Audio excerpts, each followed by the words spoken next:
birth year. And then eventually I just cut off my birth year, and then when I started my YouTube channel, it was King Angus. Kind of stuck. Oh, so is it called Angus because of the beef? Or Yes, because it it's is. your name? No, It's Angus because of the beef. my name is where the stars play. Okay, we are live, everybody. We'll let some people show up for the Neutral Zone podcast live edition. I'm also gonna just quickly throw this on my Discord if one of my mods doesn't show up as soon as possible. Watch it be the only mod I have that isn't mod on my Discord.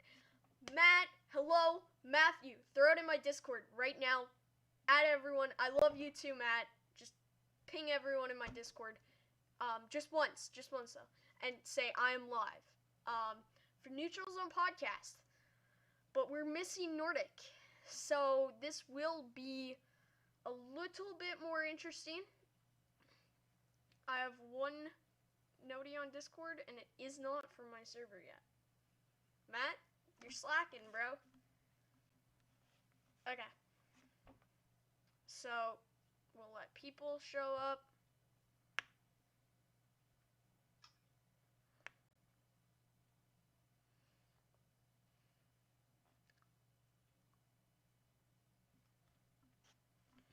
Okay. I'm also going to tweet it so that we can have live viewers. And then we'll get started with the podcast shortly. Neutral Zone podcast. Boom, boom.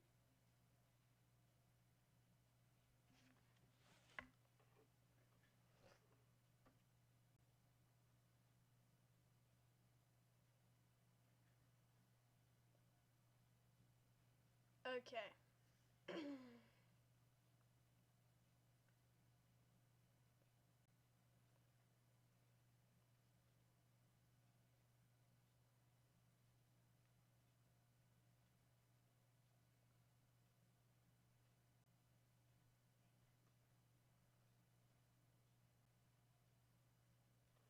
Is it on during your stream? Yes, it's on during my stream. Hold on, Egghead. Okay. Is your mic good? Like, yeah. Are you looking at your stream? Yeah, my mic appears to be good, and now I'm just gonna post it on Twitter. Okay.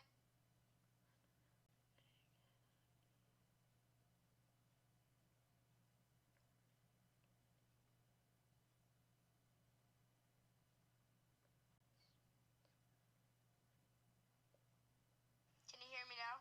Yep, we can already. Okay.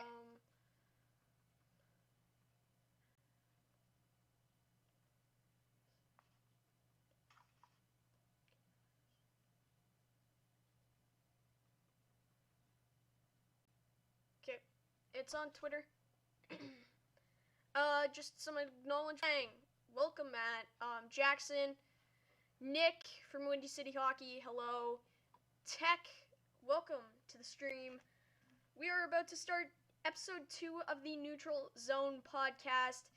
So, everybody sit back and relax, and,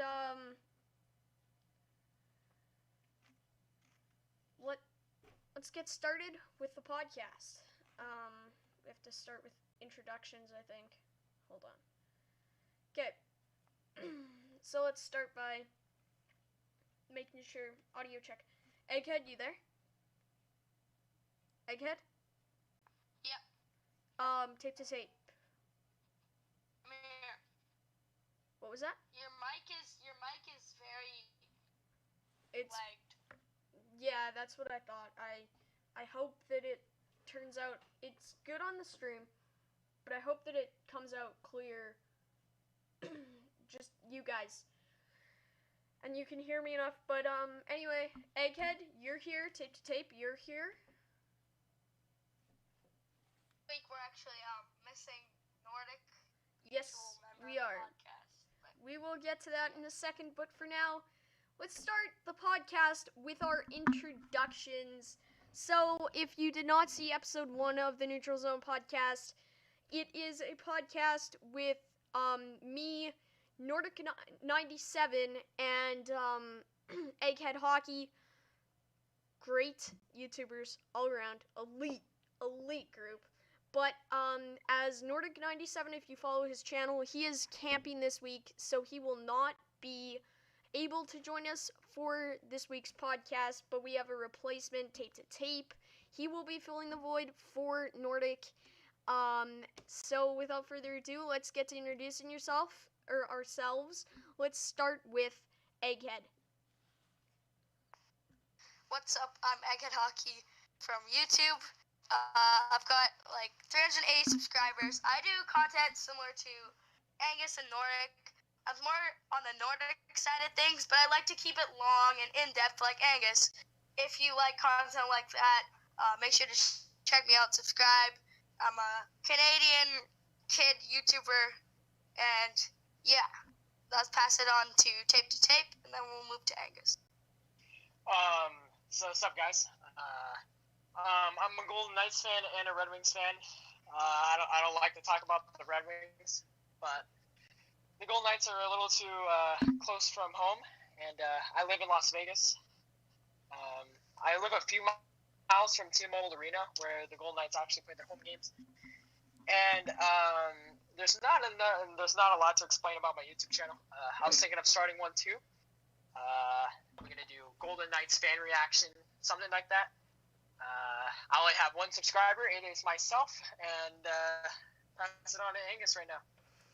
Well, if you're watching the stream or if you're watching on Egghead's side, Sagen, is there lag? Hold on. Is it lagging on my end or their end? This is why streaming probably wasn't an ideal idea. I forgot about this. I'm recording, so I'm an insurance guy here, but yeah. Oh, we learned the hard way last time that you should always have two people recording. Or if you're watching on Egghead's side, Sagen, is there lag? Hold on. Okay, I think it was just from the call. Tape to Tape's mic was lagging a little bit, but we should be good on the YouTube end. If you're watching this stream, we're on Eggheads, and I'm King Angus, and you should know who I was, and or who I am. And I make hockey YouTube videos, and I sound 8 years old, so that is cool. I also hit an all-time low at my last live stream when I said Pog, so that's interesting. But without further ado, let's get into the topics as I slam down my fake paper.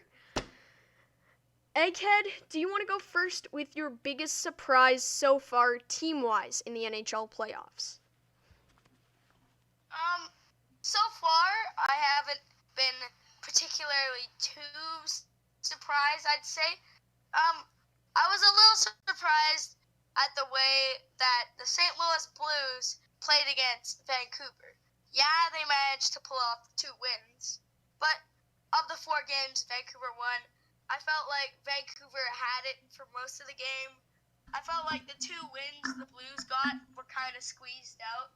So I'd say I wanted and I expected Vancouver to win, but I thought the Blues were going to play a little better. I wasn't expecting them to play too great just based off the way they were playing in the round robin, but I still was actually surprised by the way they played. And now what about you, Tape to Tape? I'm gonna agree with Egghead. I gotta say the Canucks. Even though Binnington didn't play the best hockey of his career, I mean, even though he only had a 2-year career, he has played his worst hockey in these playoffs, and they had to rely on Jake Allen for that. But the Canucks played a really overall game. And you got to remember that the Blues didn't make much moves because they just won the Stanley Cup. The Canucks are a surprising team. As a Golden Knights fan, I'm not going to lie. I'm scared of this Canucks team because they have some really good offensive power. JT Miller, Elias Pettersson, the list goes on and on and on. And it's a very young team. It's a very fast team. And Markstrom is playing on his head right now. And not a lot of goalies are doing that right now. And another thing I'd like to add is I felt like St. Louis really depended on their goaltending. They were great. Their team, their offense at least, was very good. They outshot Vancouver a lot of times, but Markey was phenomenal and Binnington was not. So a lot of that series had to do with goaltending, and I felt like they weren't necessarily bad. So I don't want to sound like I'm saying they're bad, but it felt like they were a little bit reliant on their goaltending, and their goaltending didn't really come through. Now, boys, I agree on that, but honestly, as I'm reading chat, I have to go with what Jackson says because as a Montreal fan, I would agree that the biggest surprise for me was the Montreal Canadiens. The way that they were able to perform against the Philadelphia Flyers, they were the better team all series. The only thing that they weren't able to lead in was scoring goals. The Flyers were able to always get a couple lucky bounces that would lead to a fluke goal that would frustrate Montreal. And as a Habs fan, it was frustrating to watch. We outskated them. We had great puck control, all that. It was great by Montreal. But I'm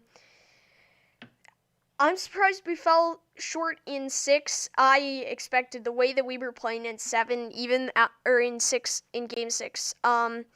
Even after the way that we played, for the first couple minutes, where we just got dominated with 2 Flyers goals, we controlled the game, and I expected it to go to 7, but props to Carter Hart over there. He stood on his head. He played absolutely amazing for the Philadelphia Flyers, and anyone who says he isn't their best player or wasn't their best player is wrong. But at the same time, you look at teams, I was surprised a lot by the Vancouver Canucks.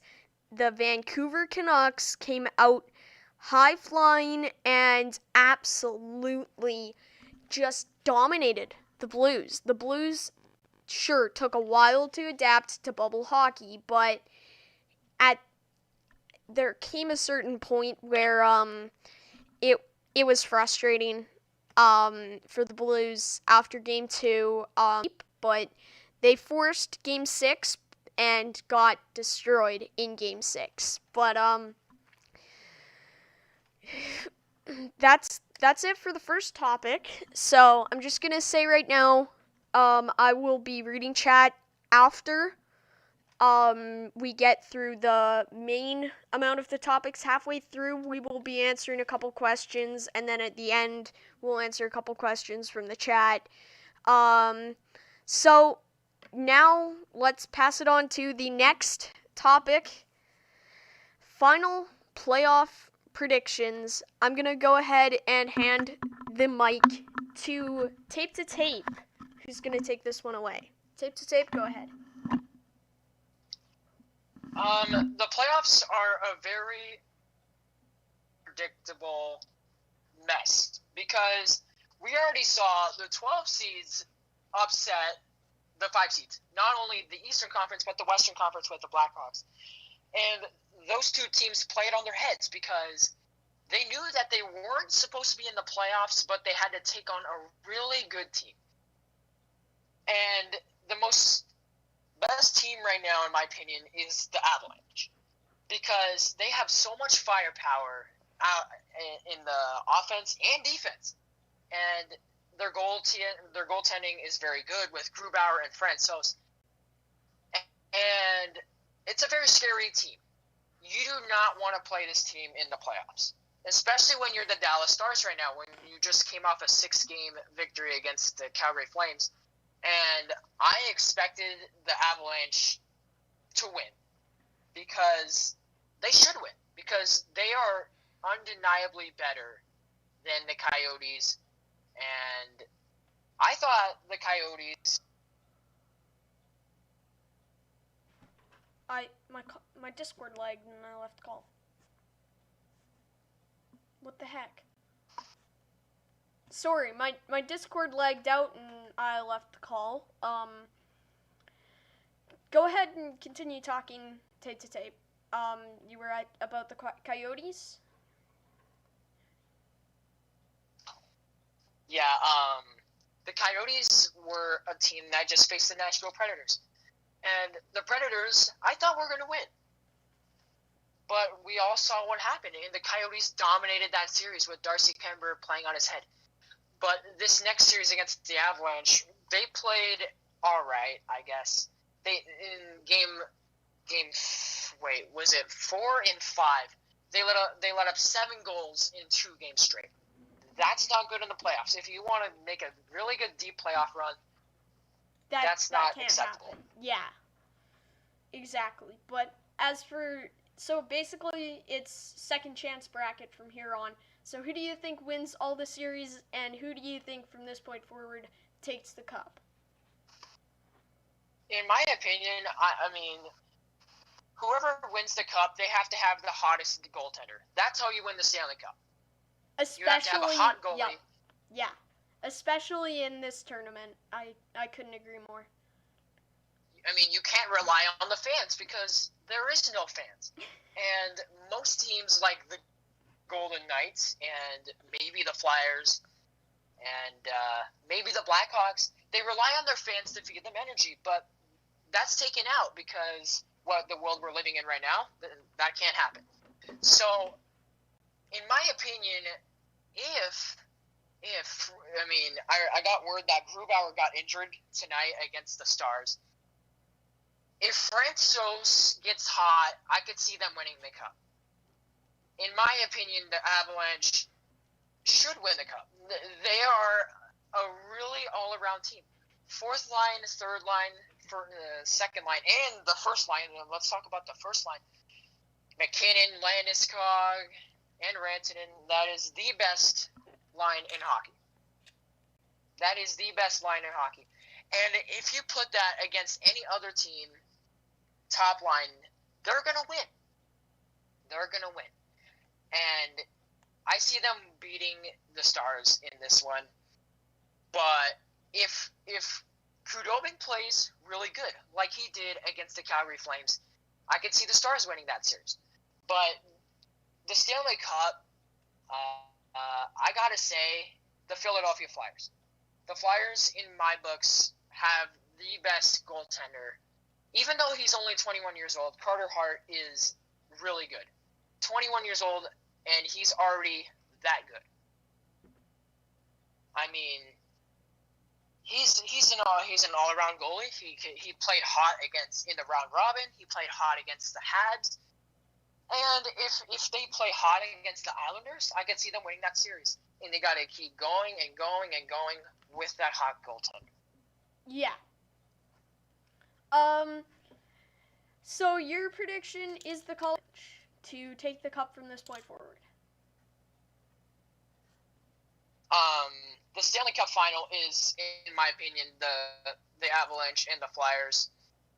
And I see the Flyers taking this one. They have a lot of depth. That's what you need in the playoffs. Oh, for sure. When you got guys like Scott Laughton, you got some other guys like Michael Raffl. I forgot.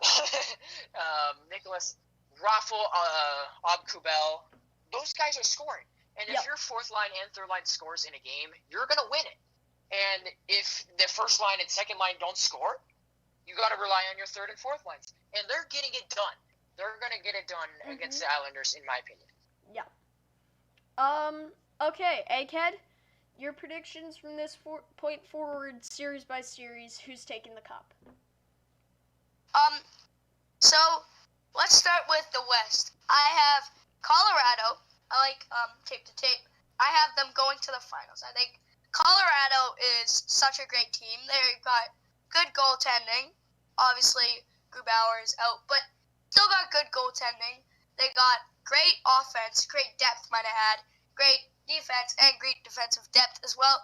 They're a very all-rounded team. And in the playoffs, you need to be all-rounded to get through. And also, the West is, I'd say, considerably easier than the East, and I think the Avs, I think they'll just be able to get through pretty easily. I think most of these teams, they'll be able to dominate, and I think they'll have a pretty simple ride to the finals. And on the other hand, in the East, I have, now I'm gonna sound like a complete, I guess, bandwagon. I don't know, but I say the Tampa Bay Lightning are going to the final. Now the reason for this is, like Tape to Tape mentioned, goaltending is a huge thing for the playoffs, and I think that just the Tampa Bay Lightning are a great overall team. They got good goaltending, good offense. They've got so many stars. They've got depth. They're like the Colorado Avalanche, basically, except their goaltending is a little better. And I think I see the Lightning going also to the final. And in the end, I have the Lightning winning the Cup over Colorado in Game 7. I think this will be a very close series. I think that Lightning will come up ahead because they, I think, have a little bit more offensive depth and a little bit more firepower. And I think Vasilevsky will be a key point in these playoffs. I think goaltending, as we saw in the Philadelphia series, can be really big. And I think that goaltending will push Lightning over the edge and allow them to win the Cup. I did a video on this. It's way too long, though, so I don't recommend watching it. But if you do want to check it out, go on my channel. Okay, so interesting pick there, the Vancouver Canucks fan counting out the Vancouver Canucks, apparently. So, as you guys know, I don't usually go for the common consensus pick. In my original video bracket, I had the Philadelphia Flyers winning the Cup. But if they play like they did against Montreal, they have no chance. Montreal, the 24 seed going into the 2014 playoffs, ended up just kind of controlling that series and really embarrassing the Flyers, and then that eventually led to, but again, the only thing that matters is goals scored, and the Flyers got the job done. They're moving on, but I do think that the Islanders will move on, and I think the Islanders will play the Tampa Bay Lightning, and they'll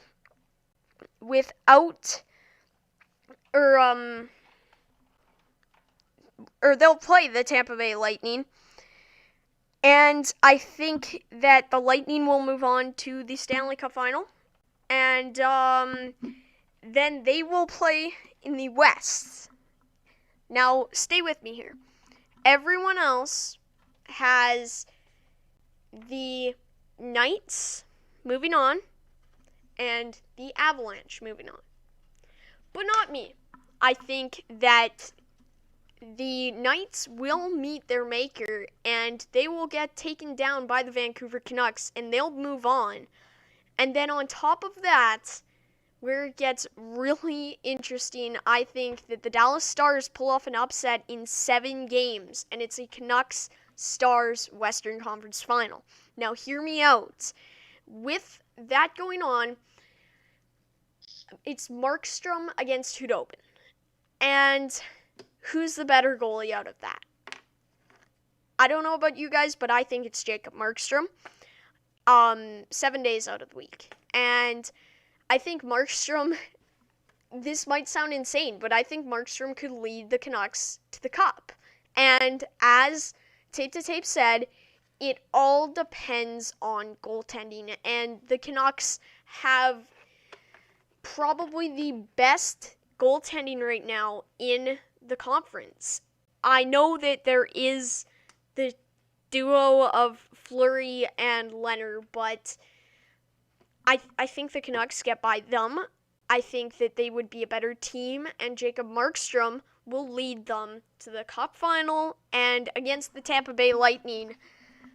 Now, I would love to see the Vancouver Canucks win the Cup, but I don't think it would happen this year. I think it's the same scenario as the Colorado Avalanche, because I think that the Avs would probably be my heavy favorite next year. But this year, I don't think that they will get by a team like the Stars. And I think that Braden Point will be the real leader for the Lightning, and the Tampa Bay Lightning will win the Stanley Cup. I'm going with Egghead on here, and I think it's possible. Of course, I'm going with hot takes, tape to tape. When have I never not made a hot take? I think that the Canucks and the Bolts in the Stanley Cup final, and I think the Canucks unfortunately fall short, but it would be a fun finals. Now, what do you guys think about that? I know I'm probably going to have caused some controversy there, but probably none with Egghead. I'm gonna talk here. All right. First of all, I'm very flattered by your Canucks thing, but let's be real. The Canucks, they're gonna choke. I'm sorry. Even I'm saying it. They're gonna choke. I think, yeah, they do have some battle left in it. They got their depth and stuff. But at the same time, you guys saw, or maybe you didn't, but if you watched the exhibition game they played, they were very nervous, and the first Minnesota game.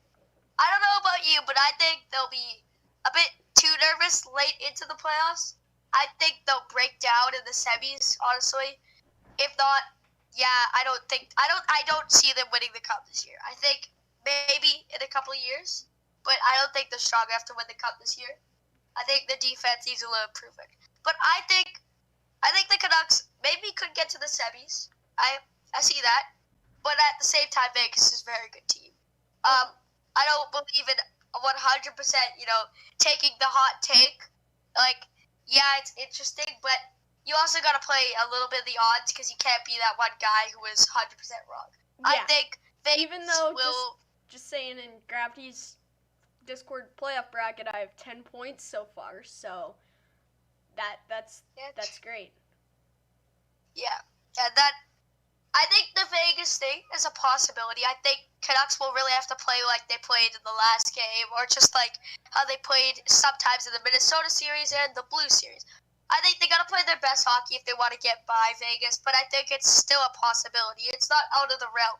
In fact, it's still definitely in the conversation. I think if Canucks win this, it's going to be in 7 or 6 games. And if they go to the semis, it's going to be probably their best hockey of the year. Yeah. So, I think the Canucks will be really big underdogs, and most Canadian people are cheering for them now because they're the last one standing. I'm still standing. That's their song. I think in order for them to get to the finals, they got to play their best hockey without being nervous, and I just can't see that. So I don't know about the Canucks thing. I think the Lightning thing, I get ridiculed a lot for this, but I think the Lightning thing is real. I said this on Sportsnet. I think Tampa or Boston, and doesn't look like Boston will win without Rask. I think Tampa's gonna win it, and it's good to hear someone else agrees with me on that. Yeah. But anyway, so now we get to our next topic. The potential Conn Smythe winners. So we're going to go by every team that's still in it, and one guy who would be our pick per team, and just pretty short kind of explanations. Do you guys understand? If not, I'll go first. Why don't you go first? Okay. So, let's start with the Dallas Stars. Now, to me, this is not very hard for me to answer. I think that common consensus right now, I would say that the Conn Smythe would either go to Hudobin or Miro Heiskanen. Miro has shown up in the playoffs. He's been an absolutely amazing defenseman so far. And the matchup we're going to see between him and Cale Makar in this first round, I think we should stop comparing them and just watch them battle. Because there's always oh, Makar is better than Heiskanen's better than Makar, all that. At this point, I'm just excited to see the two battle each other, and I think Miro would probably be the guy, him or Denis Gurianov, probably for the Dallas Stars. Gurianov obviously had a huge series against Calgary and was pretty impressive. So he's the guy for he's the guy for the Stars, Miro. So now let's do the Islanders next. New York Islanders, Anthony Beauvillier. Beauvillier is having an amazing playoffs so far. He had more so really great in the play-in round, but he still had a pretty solid first round against the Capitals, and on that team, I would say that it's either him or, again, bringing up a goaltender, Semyon Varlamov. He played very well. So I would say that Beauvillier is my choice for the New York Islanders. Tampa Bay Lightning, Braden Point, he has been their best player. He's showing that he might be the best player on that roster. And I think that Braden Point might be a top 10 player in this league right now. And yeah, he's my pick for Tampa. And then, okay, the Canucks, for the Vancouver Canucks, I would say probably Markstrom, but it would be funny if it was a guy like Tyler Mott. Mott has had a pretty solid playoffs himself. He has been a guy that has really shown up, and he's shown that he deserves that spot on the Canucks roster over guys like Adam Gaudette and Zach McEwen in that slot, and I like him, but Markstrom would probably be the choice right now, judging by this series, but I'm assuming that if they do make it to the Cup, it would either be Horvat who would lead them, or probably JT Miller. That's who I was thinking of. Mott certified pro moment. Egghead, you know I like my hot takes. And then we have the Boston Bruins. If they make it, I don't think it's a question. It's got to be Yaroslav Halak. With Tuukka Rask going out, he just slotted into that position. 3 straight wins for them, and I think that was interesting. And I don't think that they will make it past Tampa, but if they do, and they do eventually make it to the Cup and maybe win it, the Conn Smythe winner would be Yaroslav Halak, without a doubt. I think I have Vegas left, and that's it in the West. So the Vegas Golden Knights. Robin Lehner. He is their starter, and if he stays their starter over Marc-Andre Fleury, it has to be he would have to be their best player to get through the tough Western Conference, which the Western Conference has been getting tougher and tougher. So very interesting there, and you see teams like it's different teams getting tougher. Teams getting out of their rebuild there that used to get laughed at, and now teams that were laughing at them are going into their rebuilds. So it's pretty funny there, and I think that the Vegas Golden Knights guy would be Robin Lehner. And then I have the Philadelphia Flyers as my last team. Carter Hart, no doubt about it, he's their best player on their team right now. As Tape to Tape talked about their depth, I think that they do have a good chance, but if they continue playing the way that they did against Montreal, they're not going to get there. But if they do get there and they do win, it's got to be Carter Hart, and I don't think that there is any argument about it. Okay, so I did Vancouver, Vegas, all the teams in the West, all the teams in the East. So now let's hand it off to Egghead Hockey. I'm going to start with the Dallas. And I have a little bit of an objection to your Dallas pick with Anton Hudobin. I think Hudobin, he's been great and all, but I also think, yeah, he's been good for him and he's been a solid starter and all, but he's nothing spectacular. I don't think he'll outshine Heiskanen. And I had Miro as my pick. Yeah. Yeah. Also, I think, Heiskanen and Gurrianov were kind of like key points, and the other stars really, like, not all the Dallas stars. I mean, like, the star players weren't really picking it up. But I think someone like Sagan or Klingberg might start to pick it up. But as of now, I'd say Miro Heiskanen is my consensus pick for them. He's by far, I think, their best player. He's their probably most valuable player and most impactful both ways. Now, we move on to the Avalanche. I think for the Avs, I think someone like Nathan McKinnon or someone like Pavel Francouz if he plays well, but that's obviously like the Hudobin thing. It's really just because he's had to step up. But I think Nathan McKinnon, or I think just Nathan McKinnon really will probably be the guy. He's been great this playoffs. He, I believe, is second in points right now in the playoffs behind Elias Pettersson, and I think, he's just a great player. He'll be really important and valuable in the playoffs. The next we have is the Bruins, and I think for the Bruins, same thing with the Stars and the Avs. There's a possibility of Halak because he's had to step up because the star guy's gone. But I think someone like Pasta or Marchand, who's just been like great, who's a really valuable player, who I could see being really valuable as the playoffs move on. I think one of those two guys, obviously just one of their superstars, but I think Pasta and Marchand are kind of the guys I'm keeping my eye on. Sorry, my mouth broke down there. All right, next I have the Lightning.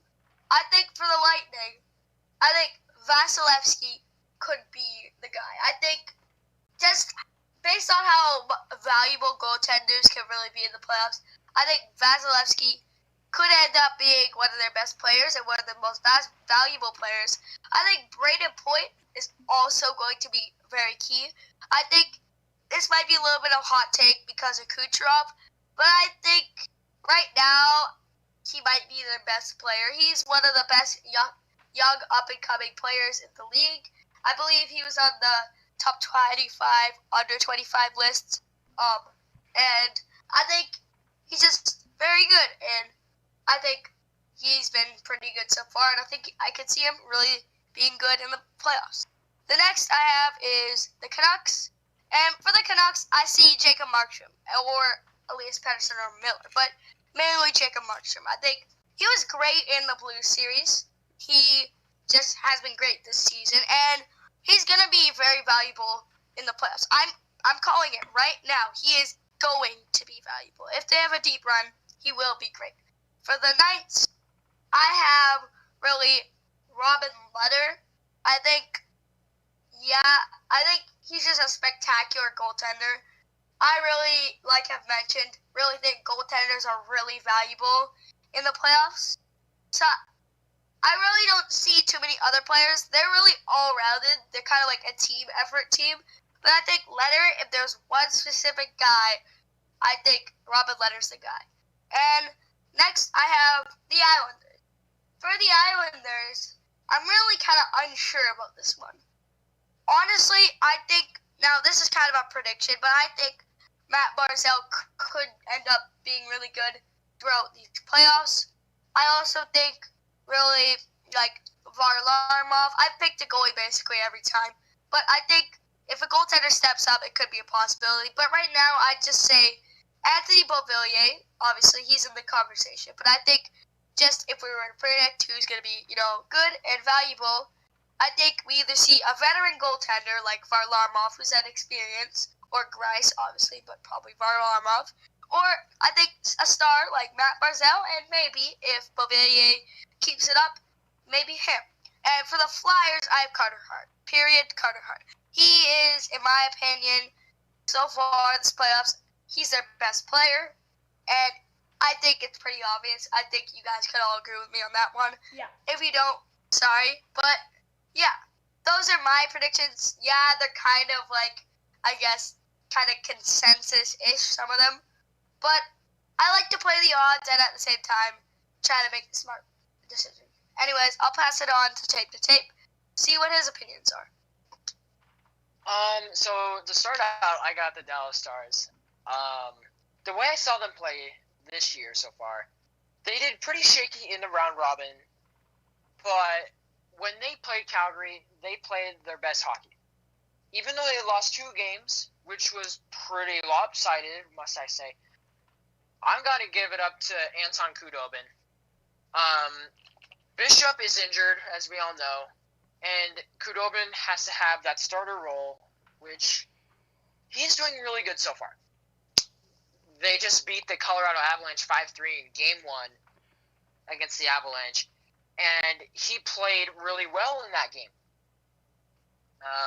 Next up is the Colorado Avalanche. Simple answer, it's Nathan MacKinnon. He is one of the best players in the National Hockey League. He is top 3 in the NHL, and he is rightfully so, as I think he should win the Hart because he was the most valuable to his team. And next up, we got the Vancouver Canucks. Vancouver is an interesting team to me, as they have a lot of really good players. And I'm going to go with you guys. I'm going to go Jacob Markstrom, because he has played really well so far. And he did really good in the Minnesota series. And I think he's going to do pretty good in the Vegas series against my Golden Knights. Next up, we got my Golden Knights. As I watched every single Golden Knights game this year, I got to say, in these playoffs so far, the person that really showed up is Mark Stone. As he has played out of his mind, he has been playing really well on ice. I have not seen him make one mistake on the ice so far this year in the playoffs, which is really rare to see. And I see him winning the Conn Smythe if the Golden Knights make a really long playoff run. And yeah, so moving on to the East now, I got the New York Islanders. The Islanders are a good team, and I'm going to go with Anders Lee because he has played really well so far. I mean, Anthony Beauvillier has been playing out of his mind this playoffs. He's been playing really well. But the Islanders, I mean, Anders Lee has been playing really well. Next up, I got the Flyers, and like you guys said, I'm going to go with Carter Hart. Easy choice there. He is the best starter in the East right now. I'm not even joking, in my opinion. He's been playing really, really well so far. Even though, the round robin, they have swept every team, and every game he has been playing really well. In that Habs series, he's played really well, pretty well. Even though the Habs put up a fight, they put up a heck of a fight. Carter Hart stayed strong, and I think he's going to play strong against the Islanders too. So now I got the Tampa Bay Lightning. I got to say, Nikita Kucherov, Hart Trophy winner, 18 and 19 season, which he should. He had 128 points that season, and this year he's been playing really well too. He is in his early 20s. He has been playing really well in his career, and he's a big playoff performer, as they showed. I mean, not last year because we already know what happened, but this year he's been playing really well. Just like that Tampa Bay team, they have all been playing really well. Next, last is the Boston Bruins. I don't know if the Bruins are going to make it far this year. Even though they played really well against Carolina, I don't know if they have the firepower to get past Tampa Bay. Don't get me wrong, that top line, Marchand, Bergeron, and Pastrnak, that line is really well. And the Conn Smythe winner, if they make it far, is Yaroslav Halak. And Yaroslav Halak, in my opinion, is one of the best backups in the NHL.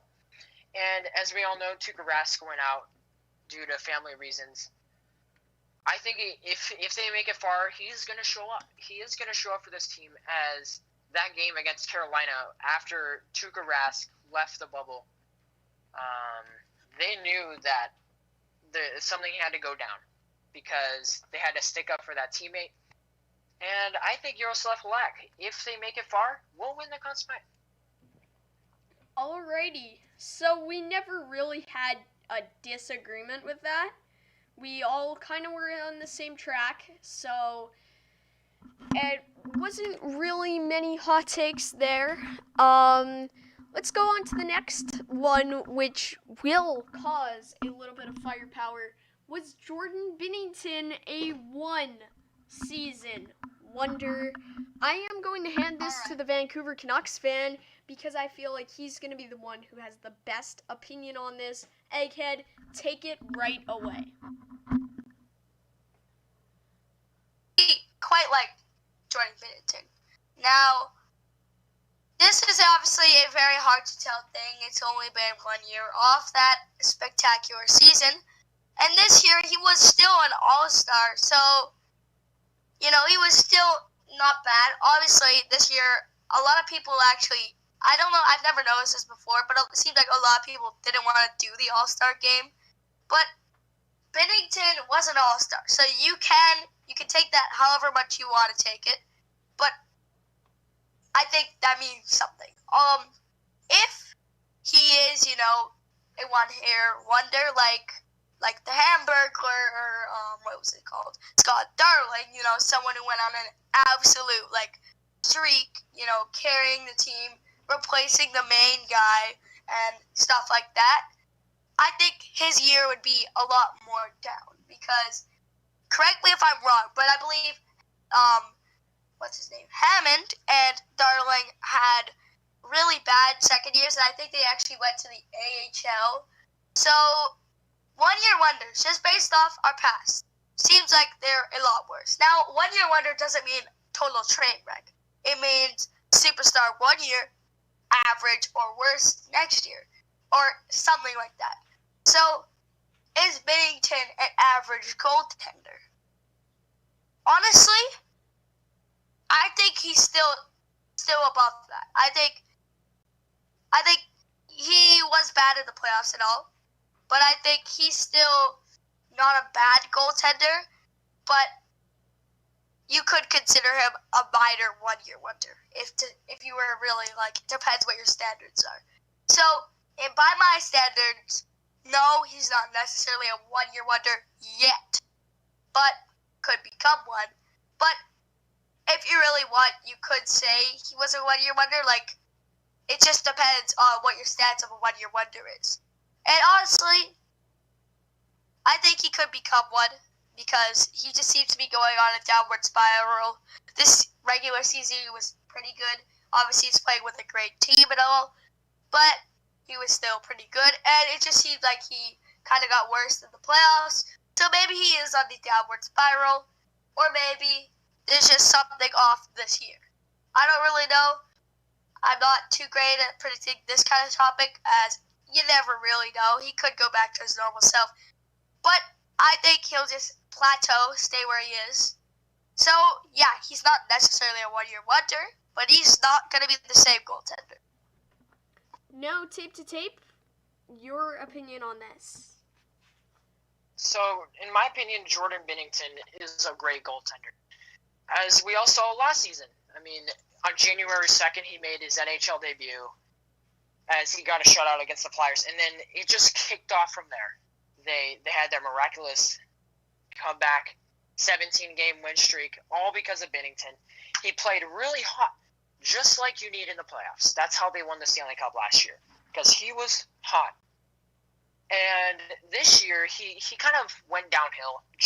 Just like William Karlsson, as we know, when the Golden Knights came to Vegas and when they selected him in the expansion draft from Columbus, he put up 43 goals, and he went from a 6-goal to a 43 goal. That's what you call a 1 year wonder, because after that, he started to go downhill ever since. Jordan Binnington right now, all goalies have this type of play. Marc-Andre Fleury had this type of play. Every single goaltender goes through that stage where you're not that good, and it just randomly appeared in this playoffs. I mean, don't get me wrong, the bubble is a really hard place to live, and it's like prison, but with luxury, if that makes any sense. Jordan Binnington is not a one-year wonder, because he's going to be a really good goaltender moving forward, and he is going to be their starter for a few years to come. That's my opinion on him. But I think Jordan Binnington, I think he won't be the same guy as that first-year Blues guy. Or I don't know if that was his first year. I believe he played in a couple games before that. But I don't think really he'll be able to play the same. I think he'll maybe, be good. But also, this may be kind of a dumb opinion, but I think his window won't be too long. He's already 27 now. So I think he'll be 5 or 4 years of being a good above average starter, I'd say. But in my opinion, he's not a one-year wonder. But he won't be the same guy as that, team carry almost, Jordan Binnington, who revived the Blues last year. He'll still be a very good, consistent goaltender, but he won't be the same, I think. Now, as I was writing this topic out on our spreadsheet, I was wondering if any of you guys would find what I thought about as I had wrote it down. He's not a one-year wonder. He had an off year. He had the expectations set pretty high, and he didn't meet them. Will he bounce back next year? Absolutely. He's not going to be a guy who goes away. He will be one of those guys who will be strong, and I think that he was just a downward spiral. No, I wouldn't say he was a one-year wonder, as I think he still could have a Vezina trophy in his future, even though, as I say that, the way goalies are now, the Vezina race is so much more complicated, because now there's guys like Carter Hart and Tristan Jarry, and now Ilya Sorokin's going to enter the battle next year, and you're going to see all these guys. The Metropolitan is scary goaltender-wise, and you're going to see all these guys battle for the Vezina, but I do think that Binnington could still have a Vezina trophy in his future. I don't see why anyone would say he doesn't. I think, as Egghead said, he still has a couple more years of what is considered now to be a goaltender's prime of play, and I would say that would be my opinion on Binnington. He has a bounce back year next year, just a little bit of a sophomore slump, and yeah, so that is it. Yeah, all he needs is $2,000 recording studio, and bam, he's a Sportsnet radio host. Boom. Okay, so next topic time, boys. Best player so far in the playoffs. I am giving this off to, let's go tape to tape this time. Tape to tape. Sorry, Egghead. Okay, so the best player in the playoffs is a really struggle. It's a real struggle to put it together, as there's a lot of players that showed up in these playoffs. Tyler Mott, Anthony Beauvillier, Mark Stone. We got so much players on this list that could be the best player in these playoffs. But in my opinion, the person that really has shown up to their team and has made their team an overall better is, I gotta say, is Nazem Kadri. Ooh. Nazem Kadri with the Avalanche right now, he is doing really good. He has scored plenty of goals against the Coyotes. And he has played really, really well. And as I watch him on the ice, he's just an overall all-around player. He can score goals. He can hit you. He can make sure he can play a lot of defense, which not a lot of players have.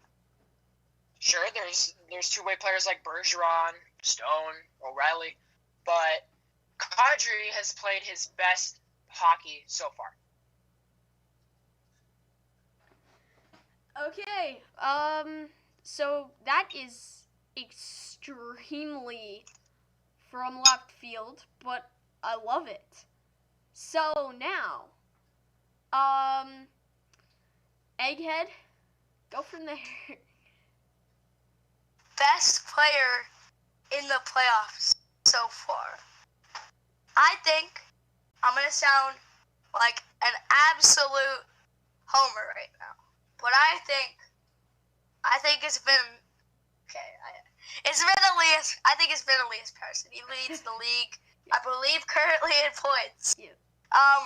He's been targeted. He's been barraged, kind of, and I think he's still been able to score.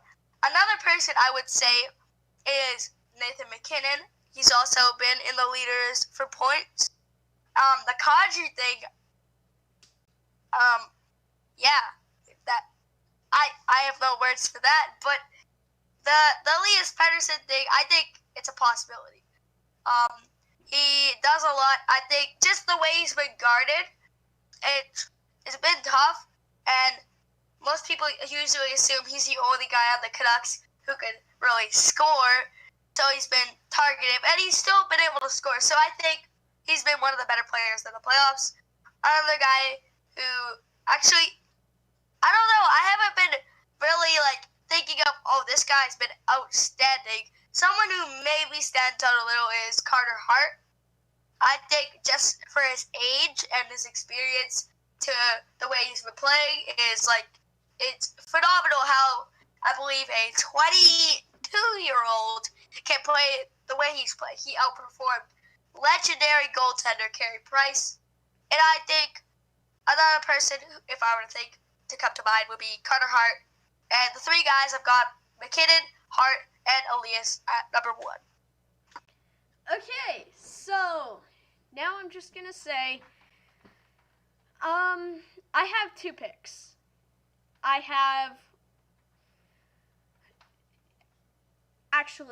3 picks. So I'm gonna start with a guy who has surprised me a lot. He is on the New York Islanders, and he has been one of the best players in the playoffs. Anthony Beauvillier.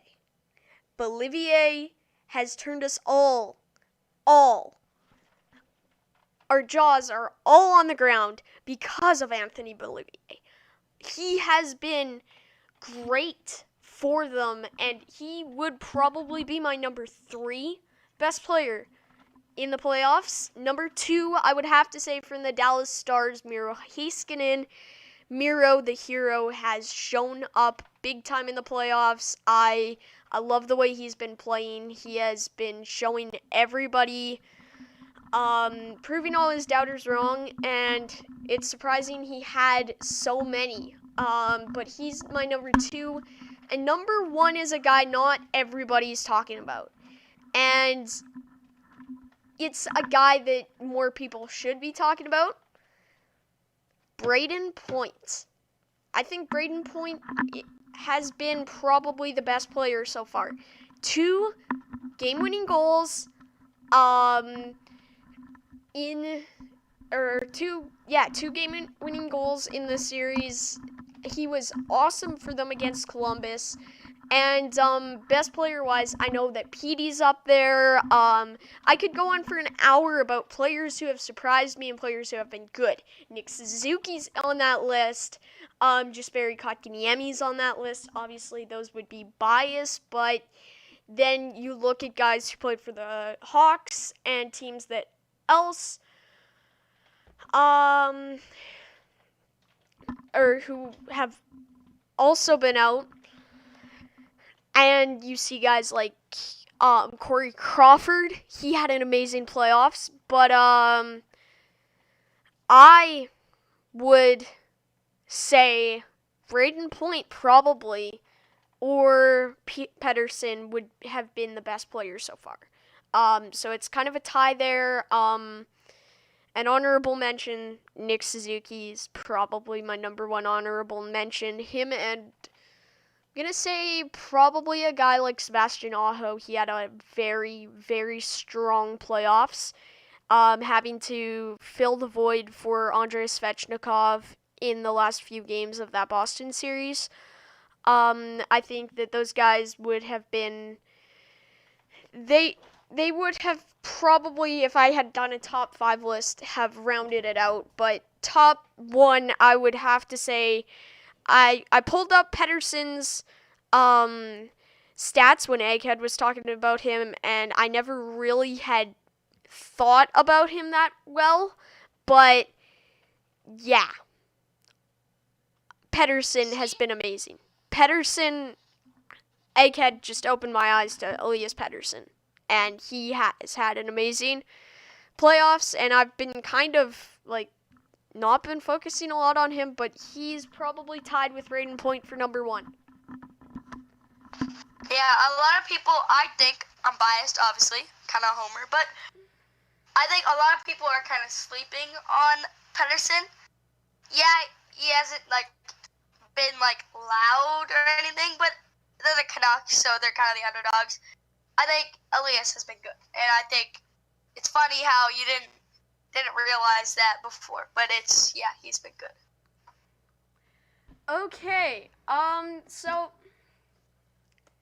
now we go on to our final topic for the day before we get to chat, questions, and stuff. Our final topic, Alexis Lafreniere to the New York Rangers. What do we think, fellas, and is there a chance they move that pick? Let's start with Egghead. I'll start. Yeah, okay.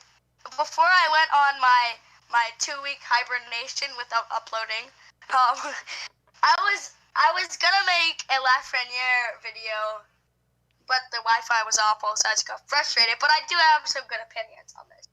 Now, there are some options, obviously.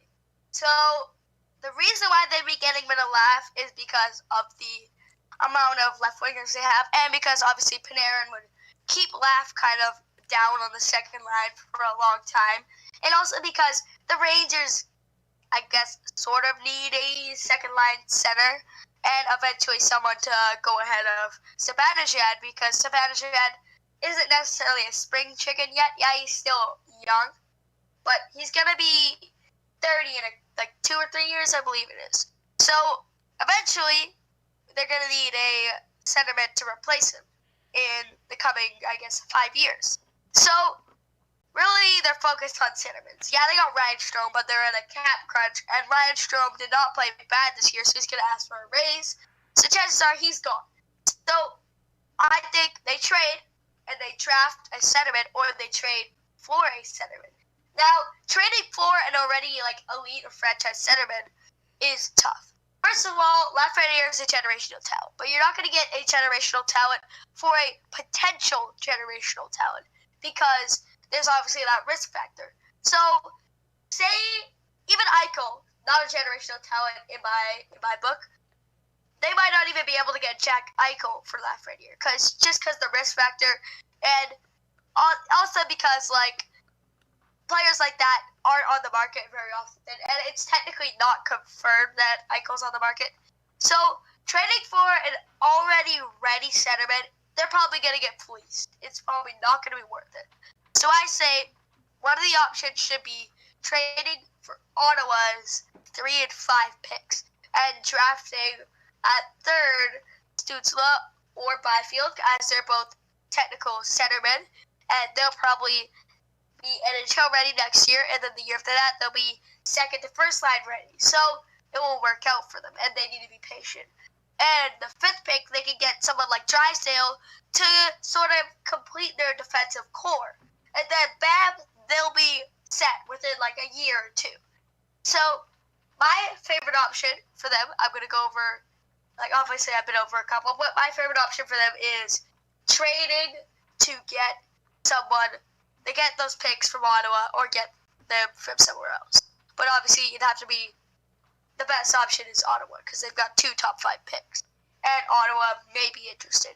And the next option I have is trading the first overall pick for 2 players worth sort of half the value of the first overall pick. So that could be actually 2 elite players. So that could be an elite centerman, an elite any other position like a defenseman, a goalie if they really want to add another goaltender just to make a bigger mess. But I think my 2 options that I think they should go with is trade for 2 elite players or trade for a 3rd and 5th pick. Also, they need to be wary about the cap situation, so I think 3rd and 5th pick is the best because entry level contracts are they're just spectacular because they're so good.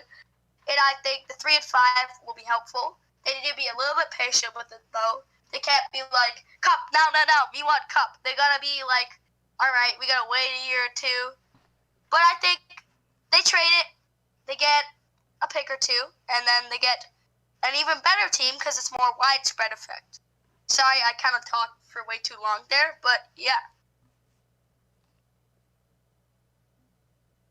Okay, tape to tape. Alright, so on my opinion on Lafreniere, he is going to be a generational talent. I mean, if you see some of his highlights, you could tell. He is going to be a really good NHL player. And I don't know why the Rangers would trade this pick. Because the Rangers right now are in a rebuild still. And they needed Lafreniere in some little way. Because I know they have too much left wings right now. And on the right wing side, you could put Lafreniere on the right wing. You could put Lafreniere on the right wing because plenty of NHLers have done this before. And Lafreniere is 1 in a 10, maybe 1 in 10, because you don't see him every single draft. And he is undeniably going to be the first overall pick. I don't know why the Rangers would trade this pick, as they could use him. They could really use him on that second line because, as we all know, first overall picks don't enter the top line right away. As I could see the Rangers maybe using him. If they do trade him, maybe Ottawa, as Egghead said. I mean, the two top 5 picks is the trade for me if they do want to trade him, but I don't know if they want to. Okay, so before we continue, I just want to give a shout out to an elite person who has just joined the chat. Welcome, Hot Take Hockey, to the live stream. So, let's continue. Thank you for coming by. Let's continue with this. I think that the consensus would be to trade for, yes, NHL Master. Collab has got to come soon. But, anyway, the consensus would be to trade for the 2 top 5 picks that the Ottawa Senators have. And then you get a guy like Stützle or potentially Quinton Byfield if I think that the LA Kings would go for Stützle. That would be, a probable common pick, in my opinion. He fits the team's needs better as he can play wing instead of just center when they have guys like not Akil Thomas. I'm trying to think. or is it Akil Thomas? It is Akil Thomas. And Alex Turcotte. I was thinking of Keandre Miller. That's my bad. But anyway, yeah, that would probably be the pick, and then you'd get probably a prospect. But I think that the 5th pick and maybe a guy like Brady Tkachuk would be something that would fit. That would fit the Rangers' needs better, but honestly, would the Senators give him up? That's the question. Okay. So now let's let since we're done our topics, everybody ask some hockey related questions in the chat. We will be selecting 3 questions to discuss in the or for our last little 10 minutes of the show. So yeah.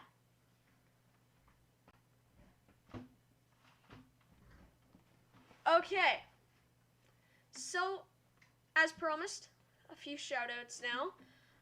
Seijin has been here through the entire stream. We have Seijin, Egghead, Tape to Tape, of course they're here. NHL Master, Latang has got their dueling. Hot Take Hockey is here. We had To The Point Hockey a little earlier come by the stream. I have to scroll up a lot. Windy City, Nick came by. He came out in clutch. Who else? Landon the Dog, he was here. Jackson, of course. We have had an elite stream so far, so just keep dropping questions for the stream.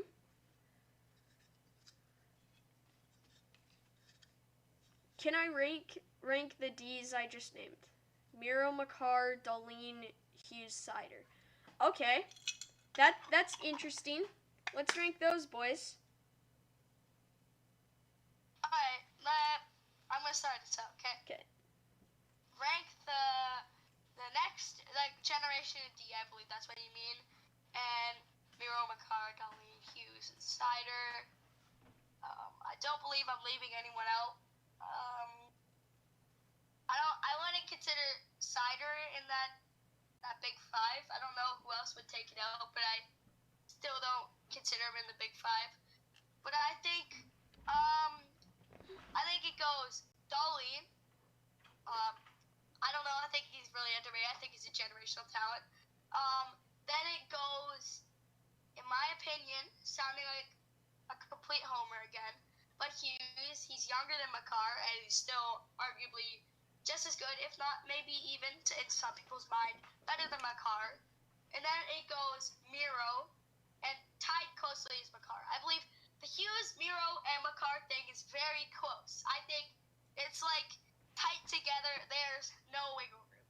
And then Cider all the way at the bottom. I don't think Cider really is close to those guys. I think he's still going to be elite and all, but yeah. Okay, Tape to Tape, your rankings. So my rankings, that's a really good question, NHL Master. In my opinion, the worst of those is Moritz Seider. Right now, as we're speaking, the potential of Moritz Seider is questionable because we know that he's playing really well in Germany, and he's not played one NHL game yet, and we're ranking him as one of the best, right? Which is not good because we have not seen him play 1 second on NHL ice. I have him at the bottom. At number 4, this is a really tough one, but I have to give it to Darlene because Darlene is pretty young, as he was the first overall pick 2018. He was only 2 years ago he was drafted. I don't think we've seen enough of him yet. He had 2 really good seasons with the Sabres this year, or last 2 years, I should say. Next up, I got Miro Heiskanen. Heiskanen has played really well in these playoffs with the Dallas Stars, and the Dallas Stars overall have been really good. And Miro Heiskanen has been guiding that defense as a really young player. Not a lot of young players do that. And he has guided that defense really well. Next up, I will have to give it to Quinn Hughes. Of course, the top two is Makar and Quinn Hughes. Quinn Hughes is the most best all-around defenseman on Vancouver right now. And he has played a really well game, and he's a passing machine. Yeah, I'll tell you that. And number one is Cale Makar. He's had the best rookie season I have seen in a while. He put up a butt ton of points, and he has made some fantastic goals, and he has been playing really well. That's my rankings. Okay, so that leaves it up to me. So I'm going to start at number 5. At number 5, I have Rasmus Dahlin. Or no, at number 5 I have Moritz Seider. Number 4 I have Dahlin. Number 3 I have Miro Heiskanen. Number 2 I have Cale Makar. And number 1 I have Quinn Hughes. And the sole reason I have number 1 Quinn Hughes is because Egghead's convincing abilities. Egghead, in a podcast that we don't like to talk about because we recorded it and then we didn't record it because Nordic messed up. We can say that because Nordic's not here. I would say definitely Hughes would be number 1. What more can I say? He is a generational player. I'm not saying Makar isn't, but Quinn Hughes is probably the best defenseman that we have seen come into the NHL since, oh gosh, I don't even know who. Of course, I'm just drawing. To touch up on that, Angus, those two players, Makar and Quinn Hughes, it's really, really hard to determine who is better. Yep. Because these two players are all around really good. And the Calder race this year is really strange. As a lot of people are saying Makar, and a lot of people are saying Hughes. We don't know which one is more valuable to his team. Because Cale Makar has a really good team in front of him.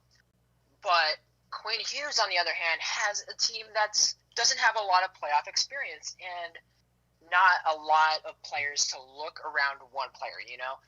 And in Colorado, they look around the captain and that top line, McKinnon, Rantanen, and Landeskog. But in Vancouver, there's not like one specific player that they look around. One player I could say is Bo Horvat, obviously. He's the captain. It's a really hard decision of who is better.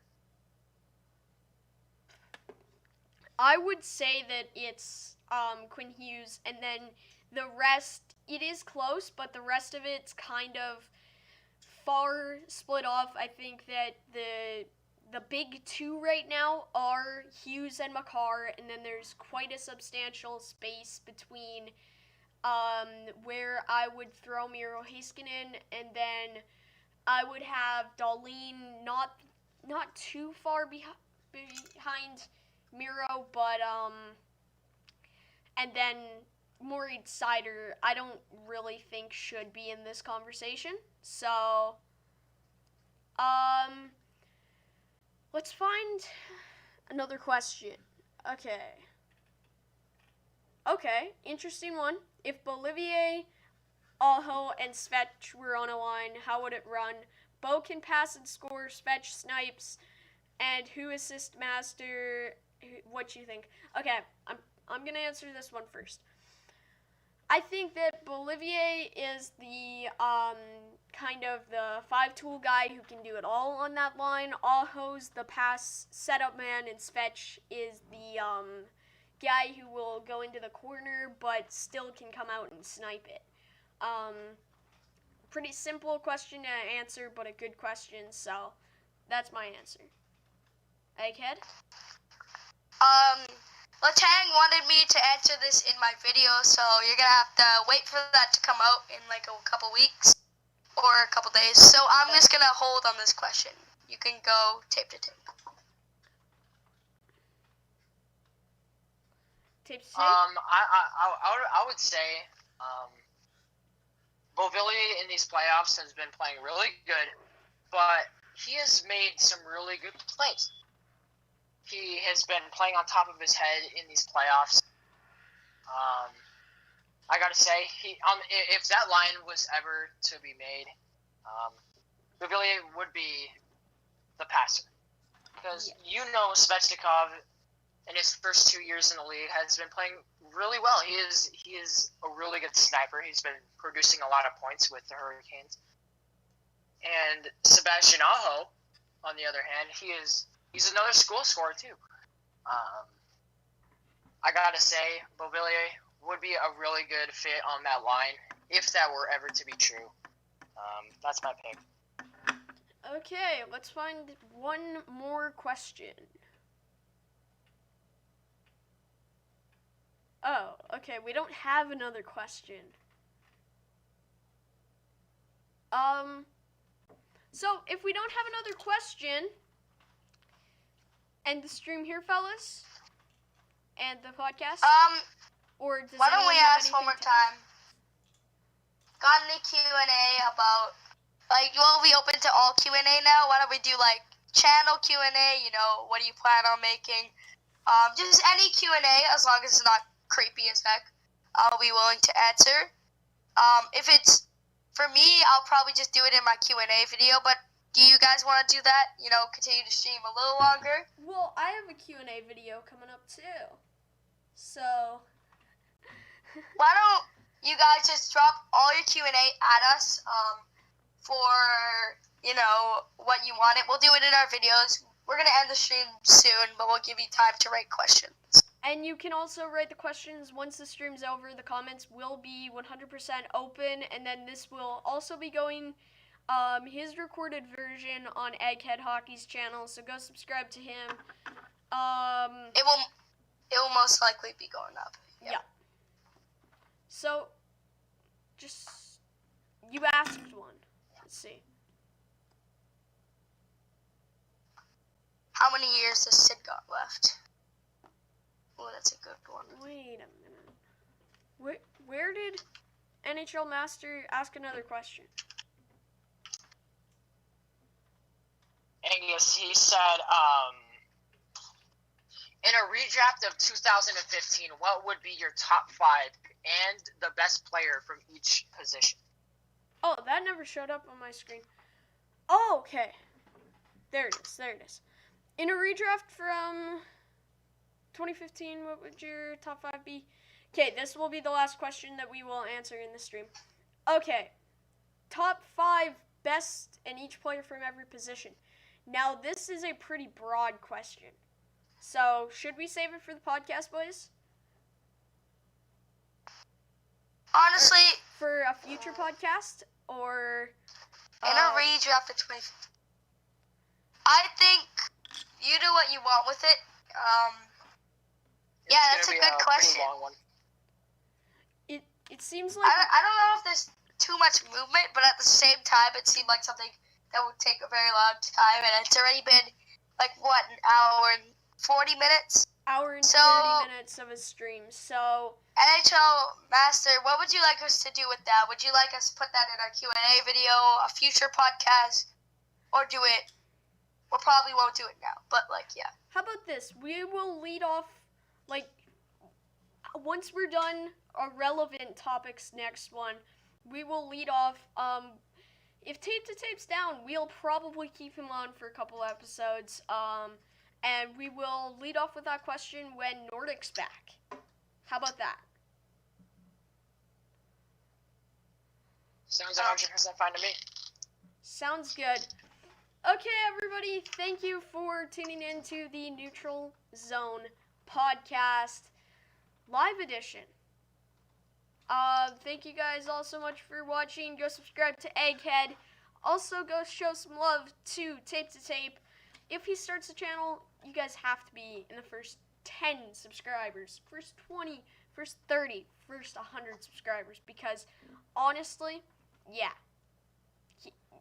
the herd has to show up on that, in that form. But, Also, everybody, what was that, Egghead? Also, tell us in the comments if you'd like us to just leave this on Angus's channel, or you'd like me to upload the VOD to it. Obviously most of you've seen it, but if you want us to watch it for some reason again, just comment once the stream is over. Alright. Okay. Any other last words, guys? Nope. Thank you to Seijin. He's probably the #1 guy through this stream. There from the beginning all the way to the end. But thank you to all of the viewers, but especially Mr. Seijin. We're gonna end it on this note. Thank you guys all so much for coming by. Really enjoyed it, and we will probably be back with another podcast next week, and it will probably be